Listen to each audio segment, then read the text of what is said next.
Para iniciar este cara a cara, vamos a presentar a nuestros invitados de lujo. Para mí es todo un honor tener a estos grandes caballeros del derecho frente a frente en este cara a cara. Buenas noches, licenciado Gabriel Orellana, bienvenido. Buenas noches, Rodi. Buenas noches, Roberto. Muy buenas noches, licenciado Molina Barreto, bienvenido. Muy buenas noches, muy agradado de estar en este programa y más con mi buen amigo Gabriel Orellana. Pues Saludos, Gabriel. tenemos la mesa lista y le ponemos a la gente el tema de la semana en contraste para que saquen en su casa sus propias conclusiones. Y es que no podemos dejar de hablar del tema de las cortes, la famosa elección de las cortes.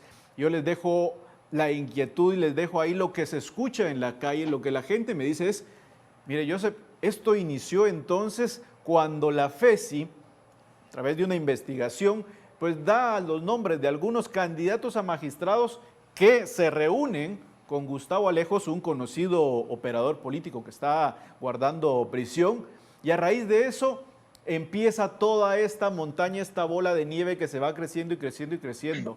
Esto es así, ahí es donde inicia el problema de esta elección de corte, licenciado Orellana, cuando se da la denuncia del Ministerio Público y la CC dice, si se están reuniendo con eso, definitivamente tenemos que parar el proceso. ¿Cómo ve esta? ¿Es ahí el inicio del conflicto, licenciado Orellana? Rodi, yo iría un poco más para atrás en la historia, porque aquí el problema, si lo vamos a analizar desde su raíz, comienza con que tenemos un tribunal de naturaleza constitucional que en todos los países del mundo donde existe un tribunal constitucional, siempre, desde su origen hasta la fecha, ha producido roces de tipo político. De tal manera que en este momento tenemos efectivamente una crisis que se ha suscitado. Pero esta crisis, cualquiera que sea la causa, históricamente no es novedosa. Han habido anteriores crisis, no han llegado tal vez al nivel público y la exposición pública que tienen en este momento, pero puedo decir que es íncito en la naturaleza de un tribunal constitucional generar este tipo de crisis. A manera de anécdota y simplemente para dimensionar la magnitud de este tipo de confrontaciones que se generan, me gustaría recordar un caso nada más del derecho comparado en Italia, donde de hecho, el presidente del Tribunal Constitucional italiano y el ministro de Finanzas llegaron a las manos por un enfrentamiento en el cual resolvió desfavorablemente para el fisco italiano la Corte de Constitucionalidad. Entonces, pongámoslo de esta manera. El Tribunal Constitucional es una especie de conciencia, si se quiere, de camisa de fuerza para los poderes de los tres poderes del Estado, y entonces sus decisiones no siempre van a ser del agrado de cualquiera. Y cabalmente, como hablábamos al principio de este programa, la idea es buscar algún tipo de soluciones propositivas. Entonces, yo por lo menos diría que en este momento lo que está ocurriendo no es nada novedoso, ni en Guatemala ni en el mundo, pero también la lección que posiblemente de Venezuela, todos estos conflictos sean pacífica políticamente y por la vía del diálogo. Licenciado Molina, si le pudiéramos poner un punto de partida a este conflicto que ha nacido entre la CC, la Corte Suprema de Justicia, que el Ministerio Público, que también está metido también el Congreso de la República, que el lobo no quiere sacar a la chiva y la chiva no quiere salir de ahí, ¿dónde podría ser ese punto de inflexión, licenciado Molina? Pues mire, precisamente yo coincido mucho con el doctor Orellana porque es claro que estamos ante una crisis, un conflicto absolutamente político.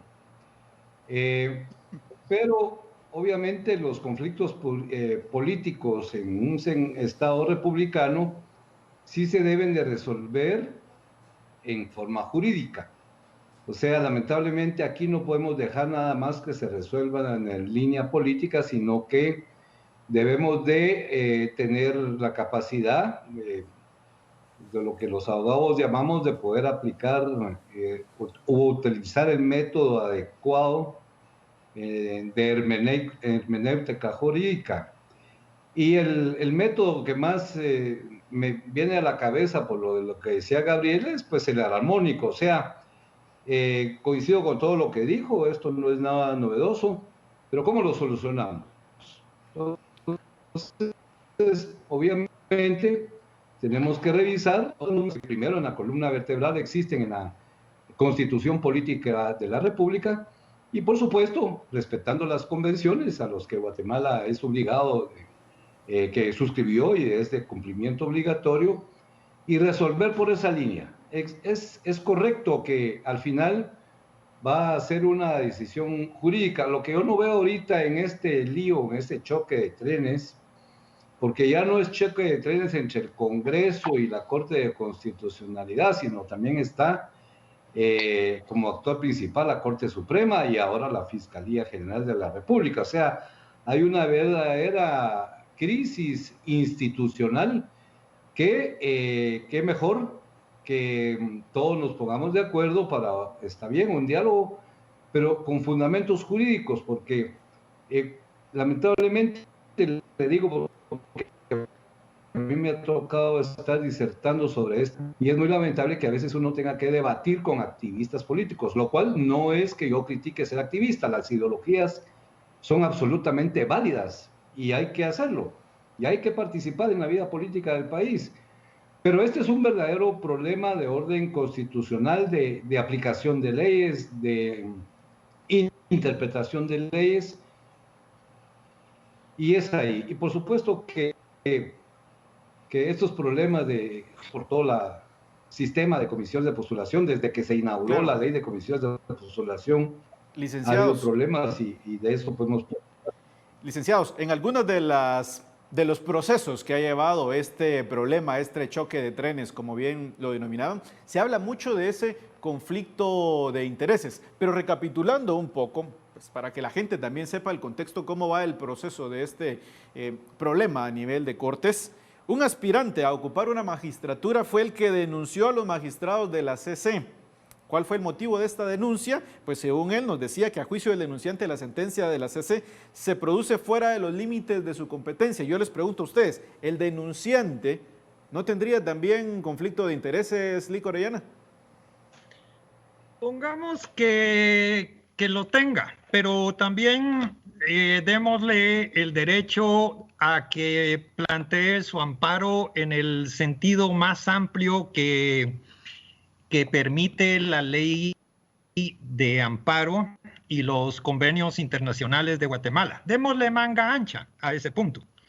El problema fundamental es que él se está olvidando de que la Corte de Constitucionalidad ya resolvió hace muchos años un caso, no recuerdo, Roberto, si tú también participaste como magistrado a resolverlo, pero en esencia la Corte de Constitucionalidad, recogiendo una doctrina propia de los tribunales internacionales y de los tribunales constitucionales, decidió que el único juez de su competencia es la propia Corte de Constitucionalidad, lo que se llama la competence de la competence.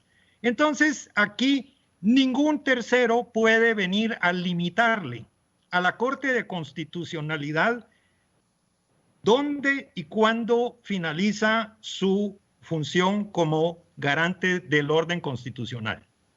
Esto es así, licenciado Molina, se extralimitó la CC, como bien lo dice el aspirante a ser magistrado.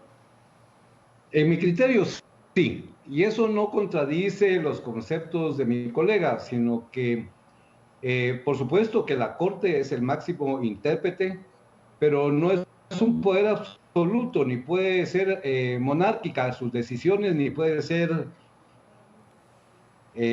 arbitrarias. O sea, la Corte de Constitucionalidad tiene la función de defender el orden constitucional y por eso es que se le da ese poder. Pero si hay un marco jurídico, o sea, ningún tribunal, ningún funcionario, mucho menos magistrado de un tribunal constitucional puede salirse del marco legal. Por eso existe una norma en la ley de amparo que dice que no pueden ser perseguibles los magistrados de la CC en el ejercicio. Ellos hablan de opiniones, ahí viene una discusión si opinión es igual que resolución. El artículo 170. 167, el 170 es lo de las excusas. Pero para mí, sean opiniones o sean resoluciones, no puedo estar de acuerdo en que son inmunes absolutamente. Son inmunes, se busca, licenciado Orellana, esto es así, porque dicen que pareciera, ya no es una corte constitucional, licenciado Orellana, pareciera que es una corte celestial, dicen algunos. No, si me permite, es que ha habido un juego de palabras en este aspecto. Los magistrados de la Corte de Constitucionalidad, por supuesto que pueden ser sujetos de procesamiento penal cuando cometen, vamos a suponer, un delito de violencia sexual, violencia intrafamiliar, giran un cheque sin fondos. Ese tipo de delitos, por supuesto, que hace susceptibles a los magistrados de la Corte de Constitucionalidad, están en el ejercicio lícito de sus funciones. ¿Cuál es? Defender el orden constitucional. Para ellos opera lo que, por ejemplo, juristas italianos de la talla de Roberto Ramboli han llamado un privilegio semejante al de los parlamentarios. ¿Cuál es? La irresponsabilidad por sus opiniones, porque de lo contrario, ¿quién iría a decidir en última instancia qué es lo ajustado a la Constitución? El juez penal que los va a condenar porque supuestamente contradijeron la Constitución. Entonces, ¿para qué queremos un tribunal constitucional? Licenciado, el tema está muy, muy interesante. Vamos a ir a este video que nos pone en contexto. Vamos con el video. La Corte de Constitucionalidad de Guatemala ordenó hoy al presidente del Congreso, Alan Rodríguez, y a su comisión permanente la devolución del expediente original de diligencias de antejuicio contra 4 magistrados del tribunal. En un comunicado, la Corte de Constitucionalidad dio 3 horas como plazo a partir de la notificación para la entrega del documento 37-2020 y recordó que ya no tiene vigencia ni validez legal una comisión pesquisidora creada por el legislativo para cumplir con el retiro de inmunidad a los titulares Gloria Porras, Bonerge Mejía, Francisco de Mata Vela y Neftalí Aldana. Pues la Corte de Constitucionalidad y su famoso autoamparo, que algunos dicen que no es correcto, que eso es ilegal, otros dicen que no es ético, que no estaban en la disposición de haberlo, que lo deja abierto. Licenciado Molina, ¿cuál es su apreciación acerca de este famoso autoamparo, siendo juez y parte? Yo primero le quiero pedir, Joseph, que me deje terminar las ideas, por favor, porque la respuesta anterior me la cortó y entonces, si no me deja explicar, concluir en mis respuestas, pues entonces no vamos a orientar. Tal vez es un poquito problema de señal, lo escucho. Sí. Mire, su pregunta concreta es si es válido o no el autoamparo. Para eso, pues, porque esta es una discusión y la veo de mucha altura, pero con fundamentos jurídicos. Primero debemos recordar que yo no estoy de acuerdo que solo en el ejercicio de su función no puedan ser perseguibles los magistrados, porque para eso existe el antejuicio. Existe la norma constitucional en el artículo 165 que le atribuye esa función al Congreso de la República. Y recordemos que el antejuicio protege al cargo, no a la persona. O sea que si viola o si choca, pues eso es un acto que si no es en el ejercicio de su función, Ahí no funciona el antejuicio. El antejuicio funciona en el ejercicio de los cargos. Esa es una. La otra es que es un principio universal contenido no solo en la Constitución Política de la República, sino en las convenciones precisamente de que en un Estado democrático deben haber tribunales absolutamente independientes e imparciales. Y ahí viene el problema. Si hay magistrados que en el ejercicio de su cargo son acusados de cometer delito, pues es absolutamente el derecho de solicitud de parte del querellante y los denunció. Y viene ahí un poquito de antecedentes. Uno es que la propia Corte de Constitucionalidad en el año 2019, no tengo ahorita el número ni creo que sea el momento de explicarlo mucho, donde le ordena a la Corte Suprema de Justicia que no vuelva a conocer antejuicios en contra de ellos porque no es un órgano competente para tal efecto. O sea que lo que ahora hizo la Corte Suprema de Justicia es cumplir ese fallo y simplemente trasladar al Congreso. La otra es, si es un principio básico la imparcialidad, pues no puede haber alguien que sea juez y parte. Y el tribunal se pudo haber integrado con suplentes, que dicho sea de paso, hay un suplente nominado de hace 2 años, el doctor Arnulfo Reyes, que no lo han dejado asumir de su cargo, que él hubiera integrado este tribunal por la inhibitoria de Neftalí Aldana. Pero, en fin, había 9 magistrados que, como en otras ocasiones, se inhiben todos, hay una reglamentación de un sorteo obligatorio y entonces sí, ya no es un autoamparo, sino su integración es absolutamente legal, ética, responde a los estándares internacionales y resolver. O sea, concluyo con esto. El antejuicio no los declara culpables. El antejuicio existe, está la ley de antejuicio, los incluye los magistrados, está la Constitución. Vamos al sistema de interpretación constitucional, pues todas las normas tienden a decir, bueno, si hay una denuncia de la comisión del delito en el ejercicio del cargo, pues es válido tramitar el antejuicio y si este prospera, seguir los pasos de ley. Pues el tema del famoso autoamparo.